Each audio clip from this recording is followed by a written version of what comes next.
right, people, hello, and welcome back to the Cup Chasers podcast. It's the Summer Bracket Challenge, the world's best from the 21st century, going head to head. We've made it back around to a number 1 versus a number 16 in our bracket challenge, and our last number 1 seed, I'm sure you can guess it, Mr. Cristiano Ronaldo, and he is up against another United legend, Nemanja Vidic.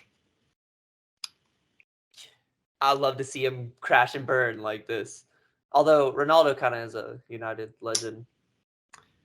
I think as far as we were talking about how Ferdinand wasn't much without Vidic, I think of the pair, Vidic could stand alone, and be less affected if Ferdinand went down or whatever. Right.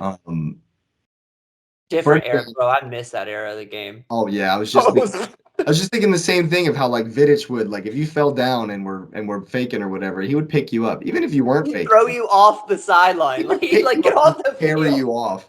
Right. Yeah, I mean, like, I still wonder if we could get Vidic and John Terry in a boxing match, like, those kinds of guys, the Sol Campbells, man. Dogs. Like, you don't want to get close to them.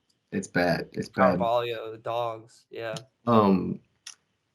Vidic just had it all. He was huge for one, imposing in the air, ton of strength, had the tactical know-how to to make up for the fact that I never thought he was like super fast. Mm-hmm. But he knew where to be, and he was brute.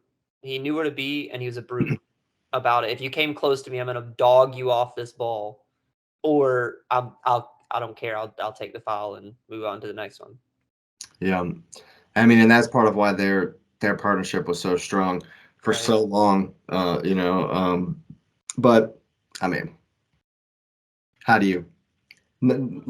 I know it's a 1 versus 16, but I mean, even with just his time at United, right? I was about to say, of the two, I think Cristiano Ronaldo could take. Like, even United, honestly, United Ronaldo has a better chance at taking on Vidic than Madrid United. But yeah, I mean, no, Madrid Ronaldo at Madrid was prime, peak, best. I think he changed his play style a little more. He was a little less flashy and runny and more receiving than at United, which he had the team around him to do. I get that. But still banged in goal after goal after goal after goal after goal after goal after. You can't put anybody you want in front of me. I'm scoring. It does not matter. Yeah, I mean, Ronaldo's if I have to pick a GOAT, Ronaldo's my GOAT. I mean, even with Messi winning the World Cup and everything, like Cristiano Ronaldo just revolutionized our modern game. He's world renowned. The name in and of itself has exceeded the game to an extent. I think this stint at Al Nassr was kind of the bad move, but I get it. If I'm the best player ever, I'm going to get paid like a king to kick a ball around that I don't like in a league I don't have to care about, which is exactly how he's playing. I don't have to care about this. You're just paying for me to come out here and they didn't even win the league. Right. No, I'll be your spectacle or whatever. Like, that's all this is to him. And that's kind of how he treated it. And, it's sad to see him at his end of his career, but what a time to watch. What a time to have been able to watch Messi, Ronaldo, even the debate between the two, and just the era that we got to catch at the end of, Henry and the Drogbas and Vidic and like Scholesy and all of them. We're truly blessed. I mean, just look at the names in this bracket alone. Like, for some ridiculous, incredible stuff, And I think that Ronaldo, for me, epitomizes the if you work hard enough, and anything I've ever heard from anyone he's ever played with is like, you can't outwork him. No. First he's got the Kobe. Is Kobe MJ that mindset of I'm going to be right? Mentality, absolutely. And I like that because Cristiano, while he might be talented, has always said he has worked. Like, Messi is gifted. Messi is gifted. He's good at it's like Eden Hazard. He works for it too. He works. And if Eden Hazard had Messi's work ethic, I think he'd be right there. Like, it's just some people has had Ronaldo's ethic. Oh, it would have been over. But some people are technically born gifted at where they Mhm. just understand it, their mind functions for it and with it, they have the right body for it. And I feel like Messi was a bit more blessed in that area as Ronaldo was truly he had to, and then look who he had to work with. And that's kind of what made Ronaldo great at both clubs. Like if you're a winger and you're having to make runs against, the likes of Ferdinand and Vidic and Yeah. and Also play learning against the from midfield like Sir Alex. Scholes. Huh? Also learning from Sir Alex, Right. arguably the greatest ever, one of the greatest ever to do it, to coach, and you give him one of the greatest ever players, Yep. and he definitely molded Ronaldo into what he would become at Yep. Madrid. At Madrid. I agree. And And it's just, I feel bad. Sorry about you, but it's just yeah, it's Ronaldo's. Ronaldo. It's Ronaldo all day. Yeah, It's, for sure. All right. Well, next up is a number 8 seed versus a number 9 seed. I think I know where you're going with this one, but it's another former Chelsea man, okay. Andrei Shevchenko versus Okay. Gigi Buffon. Well, Yeah. I've ragged on Zinchenko, Shevchenko. Shevchenko. I was thinking, yeah, I was going to say, no, you have. Not Zinchenko. Not Zinchenko. Shevchenko. Not Zinchenko. Serginko. Just because of the come in and not produce what you have been doing at other clubs. Yeah. While he was a big name and a big signing for our club, and we were building that name in that early era of Roman and wanting these players to want to come to Chelsea and kind of building that atmosphere.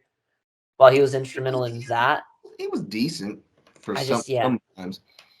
it But at just, bro, Milan, though. Buffon, But are you? Shevchenko at Milan, though, Oh yeah, right. was And that's what I'm saying. He produced so much of it. If I'm looking at the player as a whole, not just from a Chelsea perspective. took Ukraine to a World Cup.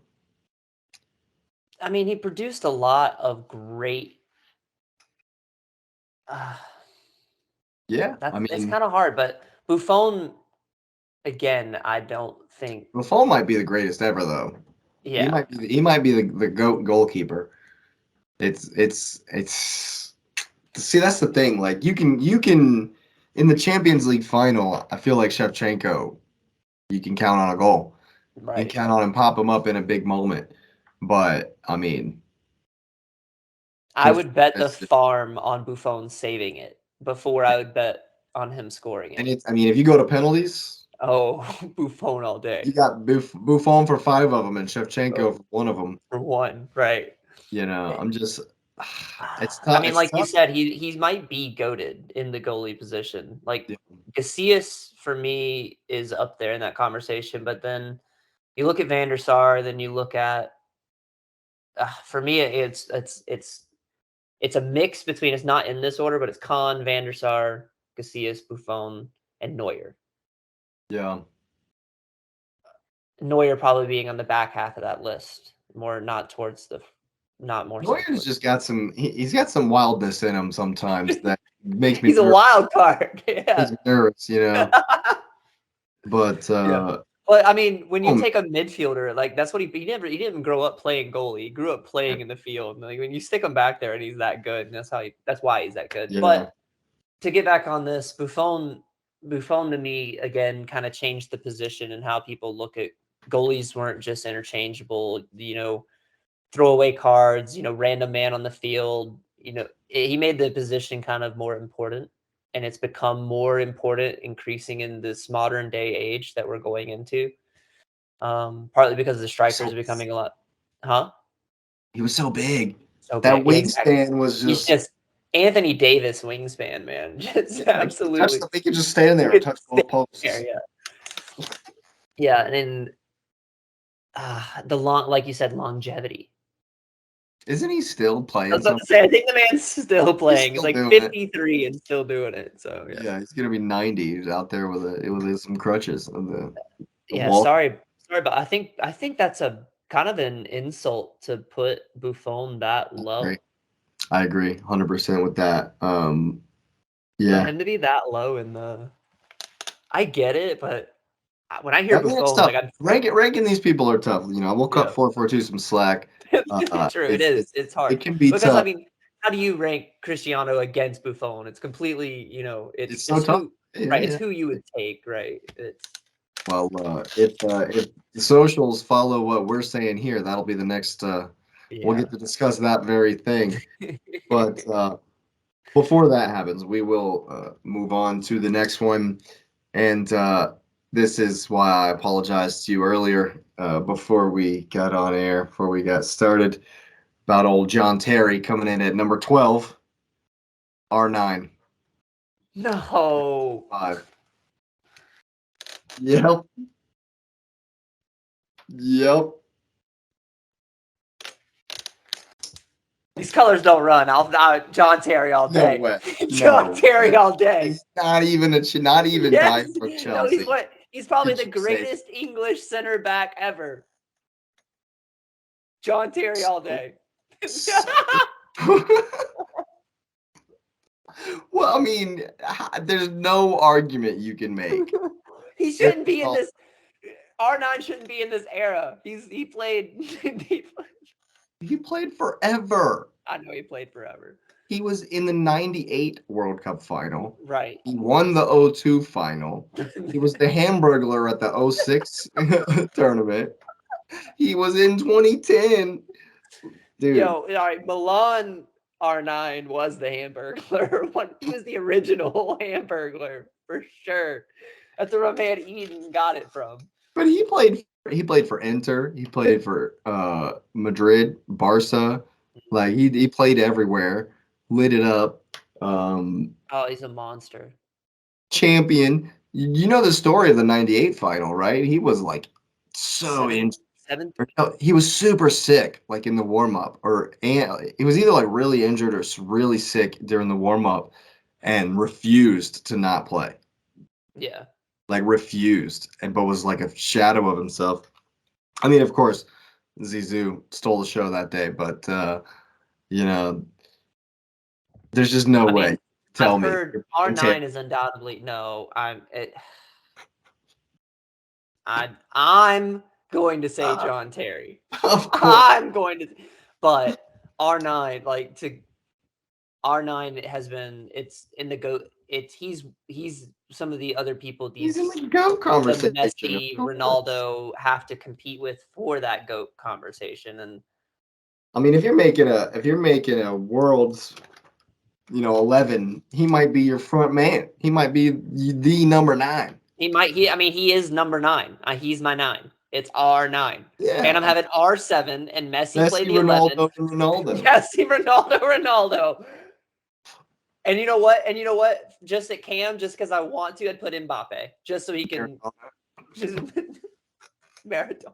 I don't give Maradona those props. Hey man, just put as many number 9s in this team as you can. Eto'o is up there. We'll put Pogba, we'll get Henry. Zlatan and Mbappe and Maradona. We'll play the Liverpool. We'll just play 8 forward. We'll put Vidic, Ramos, and yeah. We'll have Buffon, Vidic, Ramos. We get 2 goalies, so we'll get Buffon and Casillas. Yeah, and then all forwards. It's 9 forwards. 9 but number. No, it's R9. Like, I hate to do it to John Terry, as much as again, one of the reasons I'm a Chelsea fan. He's Mr. That if it's not Frank Lampard, John Terry embodies everything about the club. I mean, he's a legend. I mean, he's back there even today. Now, right. I thought he's waiting for that Pochettino sack so he can get that starting role. He can get his chance. I'm not gonna lie. I really don't like him very much at all. He's a very blunt human being. But he was an absolute legend on the field for sure. Yeah, you said Harry Kane had a bad case of the British. John Terry. Oh yeah. Oh yeah. Absolutely. But sorry about you, Mr. Terry. You caught the wrong end of the bracket gods on that bracket on that one. Yeah. It's okay. Falcao caught a bullet earlier, so it's fine. Next up is a 4 versus 13 matchup, an interesting one. Old Sammy Eto'o coming in at number 4, And Pavel Nedved somehow got onto this list, and he's coming at a 13 seed. I'm surprised Eto'o's that high. Me too, to be honest with you. Like, I get it. Barcelona, Samuel Eto'o. Was fantastic. I knew who Eto'o was long before he was anyone, because for some reason when I was playing, it's like FIFA 03 Yeah. or FIFA 02 maybe. I was playing with Mallorca for a spell, and that's where he started in Spain. Wow. And so he was on that team like the season before he went to Barcelona, and he was so OP. Yeah. It was crazy. I was like, Yeah. who is this random Who is dude this guy? on this random team that I've never heard of? And I'm running shop, Yeah. just goal after goal on FIFA with Eto'o? Edu? I can't remember his name. Turns out he is an absolute all-star at Barcelona. Yeah, I mean, with Messi and Henri, when Messi still had the long hair when he was younger. 19 Messi, yeah. He's still wearing, yeah, he's still Number wearing. 19 Messi. Um, That's before Ronaldinho gave that's before Ronaldinho gave it the 10. I think Eto'o was contemporary, and then like after, After. kind of hit his prime after Ronnie left. Yeah. But yeah, I mean, was a monster for Cameroon, captain for Cameroon. Absolutely crushed it at Barcelona. Um, I loved watching him play. He was so like lithe and thin, but still strong. Gazelle. Oh yeah, Gazelle. So fast. Absolutely. And then you have Pavel Nedved, who stole Thierry Henry's Ballon d'Or, which that still baffles me to this day. But Popularity contest, man. one of the biggest things I remember about Pavel Nedved is, if you recall, in the 2006 World Cup. Yes, the 2006 World Cup, USA was in a group with the Czech Republic. And Thomas Rosicky actually scored a goal against the U.S. that day, former Arsenal man. But Pavel Nedved scored a 35-yard shot way downtown. And I was like, man, that's just even more reason to hate you. Like, come on, man. But he was an absolute monster for Juventus, and obviously the Czech Republic. Obviously had a lot of respect. Won the Ballon d'Or in I think it was during the Invincible season, so 03, 04. Had a huge head of hair. I don't know if that's got to do with anything, but he was definitely rocking it. One of those midfielders to just control the game. Was definitely able to stamp his authority. Everything kind of went through him.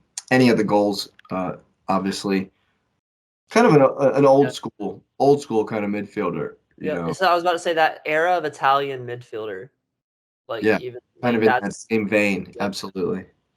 Yeah. So this is an interesting one.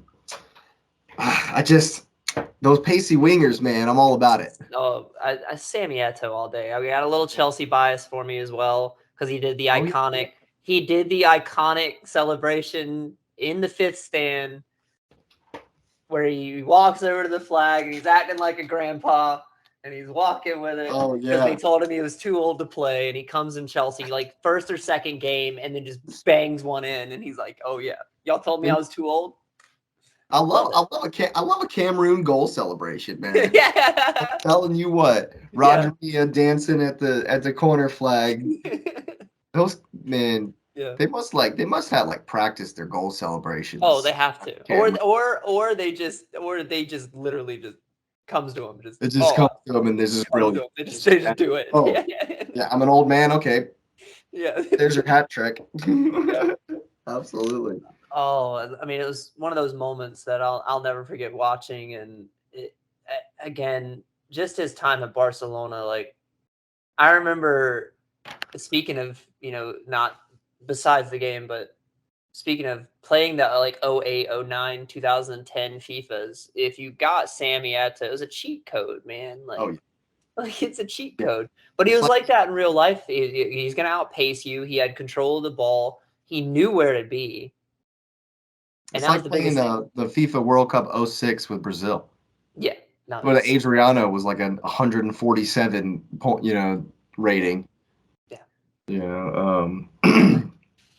It's Yeah, just, so it's again, that it's just it's one of that those, it's one of those, yeah, it's Eto'o. Yeah, That's going to absolutely. be hard to beat. I'm shocked he got a 4, but I know why. He is a prolific Yeah, goal scorer. absolutely. I would trade Prime, and this is saying a lot. Prime for Prime, Drogba Eto'o is almost interchangeable to me. I don't Prime know. for Prime. That's a big shout.